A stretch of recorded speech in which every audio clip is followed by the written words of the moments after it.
बहुत पुरानी बात है। किसी गांव में एक चोर रात में एक घर में चोरी करने गया। वह खिड़की के पास जाकर उसे तोड़ने की कोशिश करने लगा।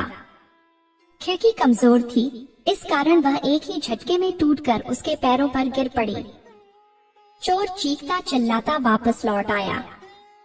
दूसरे दिन वह चोर लंगड़ाता हुआ राजा के दरबार में पहुंचा और राजा से बोला, महाराज, मैं एक चोर हूँ। कल मैं एक घर में चोरी करने गया, लेकिन उस मकान की खिड़की को मैंने जैसे ही धक्का दिया, वह टूटकर मेरे पैरों पर गिर पड़ी, जिससे मेरा पैर टूट गया। राजा सनकी था। उसने कहा, सैनिकों, तुरंत उस मकान के मालिक को पकड़कर हमारी सेवा में हाजिर करो, ताकि उसे उसके किए की सजा दी जा सके। सैनिक तुरंत ही उस मकान मालिक को बिना कसूर बताए पकड़कर राजा के पास ले आए। राजा क्रोधित होकर बोला, तुमने ऐसा मकान क्यों बनवाया जिसकी खिड़की पर हाथ रखते ही वह गिर पड़ी और बेचारे चोर का पैर टूट गया। यह सुनते ही मकान मालिक घबरा गया। उसे कोई जवाब नहीं सूझा, मगर फिर वह संयत होकर बोला, महाराज, इसमें मेरा कोई कसूर नहीं है। सारा कसूर उस बढ़ई का है जिसने ऐसी खिड़की बनाई। मैंने तो खिड़की बनाने के लिए उसे अच्छी सामग्री दी थी। इतना सुनते ही राजा ने अपने सैनिकों से कहा, जाओ उस बढ़ई को पकड़ लाओ। सैनिक जल्दी ही उस बढ़ई को पकड़ लाए। बढ़ई डर से कांपता हुआ राजा के समक्ष पहुंचा। राजा गुर्राया, क्यों रे बढ़ई, जब मकान मालिक ने तुम्हें अच्छी सामग्री दी थी तो तुमने खिड़की खराब क्यों बनाई कि हाथ लगते ही वह खिड़की गिर पड़ी और बेचारा यह चोर लंगड़ा हो गया। बढ़ई ने भी चतुराई दिखाई और बोला, महाराज, इसमें मेरा कोई दोष नहीं है। दोष उस सुंदरी का है जो लाल घाघरा पहनकर वहाँ से गुजर रही थी। मैं उसे देखने लगा और कील गलत जगह लग गई। राजा ने पुनः आदेश दिया, सैनिकों, उस लाल घाघरा वाली लड़की को तुरंत हमारे समक्ष प्रस्तुत किया जाए। राजा का आदेश सुनते ही सैनिक उस लाल घाघरा वाली लड़की को पकड़ लाए। लड़की के आते ही राजा गुस्से से बोला, सुंदरी, तुम लाल घाघरा पहनकर उस जगह से क्यों गुजरी जहां वह बढ़ई काम कर रहा था? तुम्हें देखने के कारण इसने कील गलत जगह लगा दी और खिड़की कमजोर हो गई और खिड़की गिरने से बेचारे चोर का पैर टूट गया। सुंदरी बोली, महाराज, मुझे यह सुंदर रूप तो भगवान ने दिया है, लेकिन इतना अच्छा घाघरा फला दर्जी ने तैयार किया है। राजा ने सैनिकों की ओर देखा।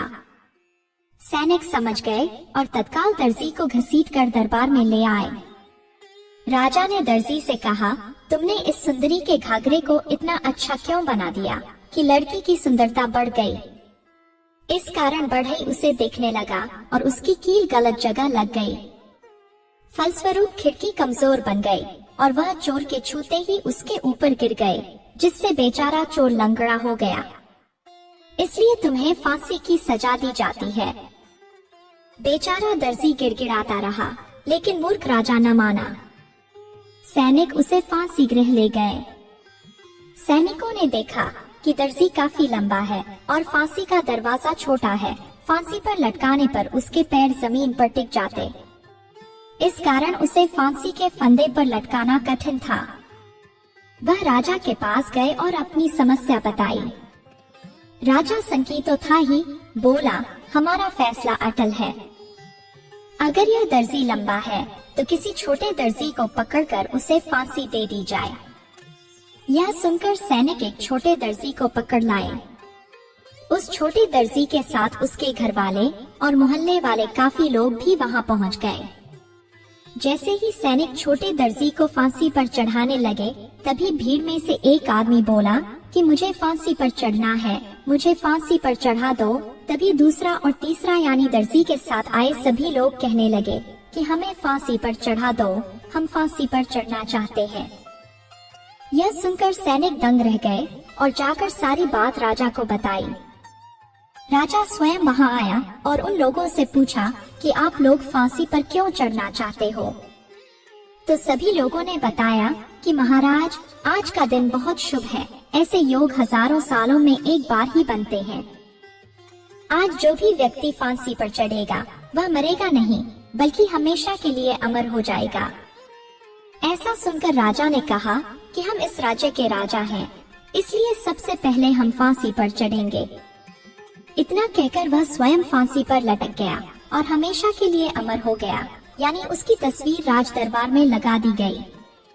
इस प्रकार जनता को एक मूर्ख राजा से छुटकारा मिल गया और कई सारे निर्दोष लोगों की जान बच सकी। दोस्तों, कहानी अच्छी लगी हो तो वीडियो को लाइक, शेयर और सब्सक्राइब अवश्य करें। धन्यवाद।